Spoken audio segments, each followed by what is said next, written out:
से है जहां से एक हैरान कर देने वाली तस्वीर सामने आई है। एक स्कूल वैन जो कि गुजर रही थी रास्ते से, उसका गेट अचानक से खुल जाता है और बच्चा जमीन पर, सड़क पर गिर जाता है। गनीमत रही कि उस दौरान रेड लाइट थी, सारी गाड़ियां रुकी हुई थी, वरना कोई बड़ा हादसा हो सकता था। इसके बाद एक महिला आती है और उस बच्चे का हाल चाल भी जानती है। तो ये तस्वीरें भी आपको दिखा रहे हैं कि किस तरीके से यहाँ थाईलैंड में एक बड़ा हादसा होते होते टल गया। एक मासूम बच्चा जो कि स्कूल से लौट रहा था, स्कूल वैन में सवार था और अचानक स्कूल वैन का गेट खुल जाता है, बच्चा बीच सड़क पर गिर जाता है और उसके बाद रेड लाइट की वजह से सारी गाड़ियां रुकी रहती है, वरना कोई बड़ा हादसा हो सकता था। उसी के बाद एक महिला आती है, बच्चे को संभालती है, उसका हालचाल जानती है और एक ये बड़ा हादसा इस तरीके से होने से टल जाता है। देखिए किस तरीके से जो स्कूल वैन थी उसका जो गेट है वो खुल जाता है और बच्चा अचानक से बीच सड़क पर गिर जाता है। आसपास से कुछ गाड़ियां भी गुजरती हुई दिखाई दे रही हैं, लेकिन इसी दौरान रेड लाइट हो जाती है और अंधेरा भी रहता है। इस वजह से ये बड़ा हादसा हो सकता था, लेकिन अच्छी बात यह है कि ये हादसा टल गया। रेड लाइट उसी वक्त हो जाती है और इसी के साथ ये हादसा टल जाता है। तो सड़क पर ये बच्चा गिर जाता है, बाल बाल हालांकि बच गया। महाराष्ट्र के पुणे से अब खबर, जहां महिला के साथ जो दरिंदगी की गई, अब इसके जो प्रमाण है वो भी धीरे धीरे कर बाहर आने शुरू हो गए हैं। सीसीटीवी कैमरे खंगाले गए और जो आरोपी है उन पर भी अब कार्रवाई का हंटर चलने लगा है। और इसके साथ साथ आपको बता दें 23 सुरक्षा जो गार्ड है उन पर भी कार्रवाई की जो तलवार है वो अब चलती हुई नजर आ रही है। रिपोर्ट के जरिए खबर आपको दिखाते हैं।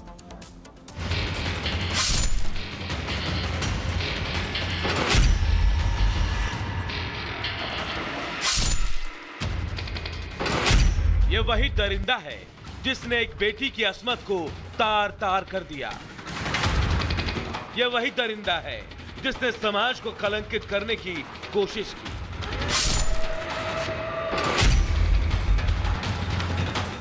अब उस दरिंदे को पुलिस चप्पे चप्पे पर तलाश रही है। मंगलवार का दिन था, सूर्य दस्तक देने वाला था। घड़ी की सुई सुबह के 5:30 पर थी। पीड़िता स्वारगेट बस स्टैंड पर गांव जाने के लिए बस का इंतजार कर रही थी। उसी वक्त आरोपी गलत जानकारी देकर महिला को बस में बिठा लेता है और फिर बस में आरोपी वो घिनौनी हरकत करता है जो इस सभ्य समाज में अस्वीकार है। पीड़िता जिंदगी और मौत के बीच जूझ रही है। आरोपी फरार है।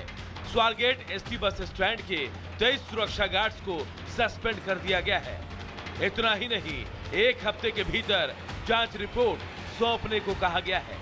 एनसीडब्ल्यू ने भी नोटिस जारी कर वारदात की डिटेल्स मांगी है और पुणे पुलिस 60 टीमें बनाकर आरोपी को तलाश रही है। तो वो लड़की यहाँ पर आई पुलिस स्टेशन में और उसने हमारे पास ये कंप्लेंट की। उसके बाद हमने इमीडिएटली सीसीटीवी फुटेज वगैरह निकाला, सब ट्रेस आउट किया। उसमें जो आरोपी है वो पहचान लिया गया है, वो निष्पन्न हुआ है इसमें। इस वारदात के बाद पुणे के लोगों में गुस्सा है। वहीं सीएम देवेंद्र फडणवीस एक्शन में हैं, जबकि दूसरी तरफ इस दरिंदगी के बीच महाराष्ट्र में सियासत हावी हो रही है। कड़क सजा मिलनी ही चाहिए, तब जाकर ये रुकेगा। हम तो निर्भया के टाइम से देखते आ रहे हैं ना सब क्या हो रहा है देश के अंदर।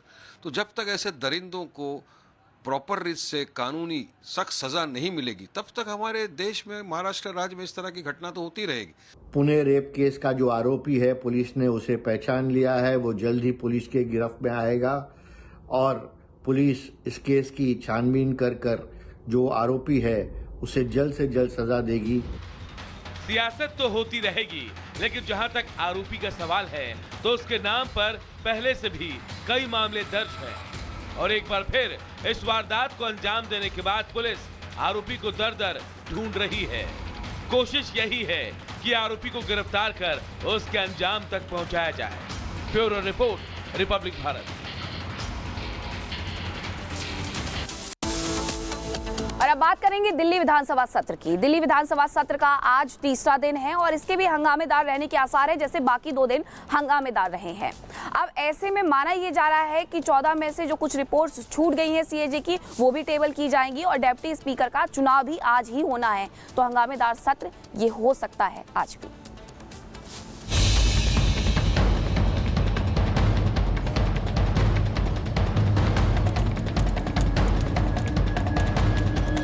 दिल्ली विधानसभा का सत्र हंगामे के साथ शुरू हुआ और तब से लेकर अब तक हंगामा ही हो रहा है। आज सत्र का चौथा दिन है और आज का दिन काफी महत्वपूर्ण है। आज विधानसभा के डिप्टी स्पीकर का चुनाव होना है और इसके लिए बीजेपी ने पूरी तैयारी कर ली है। बीजेपी के सीनियर विधायक मोहन सिंह बिष्ट का डिप्टी स्पीकर बनना तय माना जा रहा है। डिप्टी स्पीकर पर बीजेपी का प्लान, 2 अलग अलग प्रस्ताव पेश किए जाएंगे। पहला प्रस्ताव सीएम रेखा गुप्ता पेश करेंगी तो मंत्री मनजिंदर सिंह सिरसा इसका समर्थन करेंगे। दूसरा प्रस्ताव अनिल कुमार शर्मा पेश करेंगे तो गजेंद्र सिंह यादव इसका समर्थन करेंगे। वहीं दूसरी तरफ माना जा रहा है कि आज सत्र में कैग की 14 में से कुछ महत्वपूर्ण रिपोर्ट्स को भी सदन के टेबल पर रखा जाएगा, जिस पर हंगामा होना तय माना जा रहा है। फिर हंगामे के आसार, कैग की कुछ रिपोर्ट्स आज टेबल पर रखे जाएंगे शीश महल, मोहल्ला क्लिनिक और डीटीसी रिपोर्ट। तीनों में भारी भ्रष्टाचार और अनियमितता का आरोप। आप सरकार के भ्रष्टाचार का होगा खुलासा। कुल मिलाकर कहें तो आज सत्र का चौथा दिन एक बार फिर हंगामेदार रहने वाला है। आपके ज्यादातर विधायक सस्पेंड हैं, तो वहीं जो सदन में होंगे वो इस कैग रिपोर्ट का विरोध करते नजर आएंगे। Bureau report, Republic Bharat. और अब खबर अमृतसर से, जहां अमृतसर में बॉर्डर इलाके में तलाशी अभियान चलाया गया और इस तलाशी अभियान के दौरान सीमावर्ती इलाके से 2 मेड इन टर्की पिस्टल और इसके साथ साथ 4 मैगजीन भी बरामद की गई है। इतना ही नहीं, एक ड्रोन भी मिला है। खबर क्या है, रिपोर्ट के जरिए देखिए आप।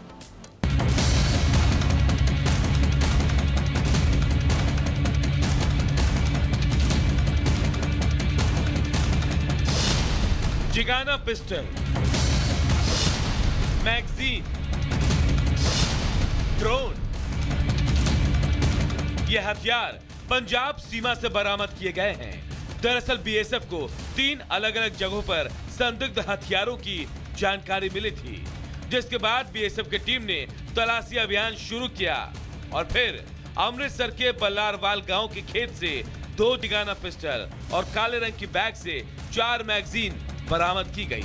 वहीं अमृतसर के खानवाल गांव से एक ड्रोन भी जब्त किया गया है। सीमा के सटे गांव में हथियार मिलने से बीएसएफ अलर्ट है और हथियार और नशीले पदार्थों की तस्करी करने वालों पर नकेल कस रही है। Bureau report, Republic Bharat. और अब बात करेंगे इजराइल और हमास की। इजराइल और हमास के बीच युद्ध विराम अभी कुछ और दिन तक रह सकता है, इसकी संभावना जताई जा रही है। एक तरफ इजराइल है जिसकी तरफ से ये कहा गया है कि वो 4 शव लेगा और उसके बाद 600 फिलिस्तीनियों को रिहा कर देगा और इस पर सहमति भी बन गई है, जिसके बाद कहा जा रहा है कि युद्ध विराम की स्थिति कुछ दिन तक और रह सकती है। इजराइल और हमास के बीच संघर्ष विराम का पहला चरण खत्म होने वाला है। उसके पहले हमास ने 4 इजरायली बंधकों के शव लौटाने के लिए बड़ी शर्त रखी है। हमास ने 600 से ज्यादा फिलिस्तीनियों को रिहा करने के लिए इजराइल के साथ समझौता किया। इजराइल ने कैदियों की रिहाई पर अपनी सहमति जताने में देरी की, जिससे गाजा में संघर्ष विराम टूटने का खतरा पैदा हो गया। तो वहीं दूसरी तरफ पाकिस्तान के नेताओं ने हमास नेताओं से मुलाकात की है। कतर में मौलाना फजलुर रहमान की अगुवाई में हमास के नेताओं के बीच इजरायली हमले की निंदा की गई। इससे पहले भी हमास नेताओं ने पाकिस्तान की सरजमी पर शीर्ष नेतृत्व से मुलाकात हो चुकी है। Bureau report, Republic Bharat. और अब बात करेंगे कंगाल पाकिस्तान की, जो कि अपने व्यापार को बढ़ाने के लिए लगातार जद्दोजहद में लगा रहता है और ऐसे में धर्म की तलवार पर ही वो किसी तरीके से आगे बढ़ने की कोशिश करता है और जो इस्लामिक देश है उनके आगे लगातार कटोरा लेकर के भीख मांगते हुए नजर आता है। क्या पूरा मामला है, रिपोर्ट के जरिए आप देखिए।